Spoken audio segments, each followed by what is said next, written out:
like I was thinking to myself, how hard must it be to go on it? I think we're at 10:30. Yeah, you know what though, Brian, to be honest, I mean, I know we've spoken about it and there's a lot of opinions about it, but the truth is it's what it is. Sure, everybody has to do it. So what I would do if, and I did this, we just talked about this, I would adapt. So I was waking up later and I was eating only a few meals. Like Sean talked about, well, after 2 or 3 meals, my body's good. Yeah. Not 6.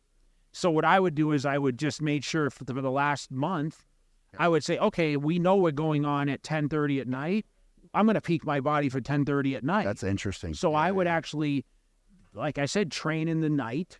Okay. And I would try to sleep until noon time. I would go to bed at 4 a.m., sleep till noon, wake up, and I would try to, have my 3-4 meals max, and I would go on stage. I would adapt because I know it's what it is. Sure. So that's what makes the athlete the great athlete, right? Sure. You adapt to that situation. Do you think, listen, we can talk about the Jordan era or Joe Montana, and like they played in, like, did they plan on rain or snow or, like, you still have to perform, right? Sure. I mean, Jordan won that championship with the flu and all the other stuff. Did he plan on having 100-degree temperature? No. Doing it? I mean, yeah, it's all the factors that come into play. So sure. I would adjust my routine because if they're not going to change it, you need to change it to be better. Well, that's controlling the situation. I would agree. That's an interesting point to say, like, because that a lot of times, if you know something, for example, if there's going to be a time change,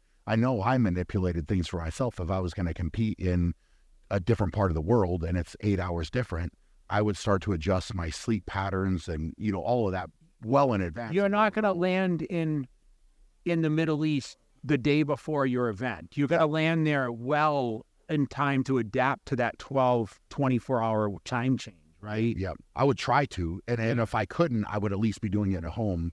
So I was trying to get ready for that. And then when I'd get there, there was a strategy to getting off the plane and adapting as quick as possible and, controlling the food and but again, that's like taking it to the next level. So it's an interesting thing to hear you say that, like manipulating. It's your life. I mean, that's, well, you have to peak for that moment. I mean, it's $400,000. Yes. So when you see Derek battling Hottie, and you see Samson knocking at the door, these guys are all prepared. I mean, those are your top guys. They obviously knew how to land it the best because they were the top 3. Sure.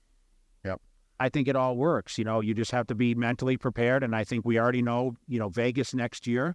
Yeah. The guys are probably going to go on. I mean, they're going to go on at 10 o'clock Vegas time, which is going to be really late East Coast time. So those guys that are flying from international places or from the East Coast, they're going to have to make that adaptation to be their best.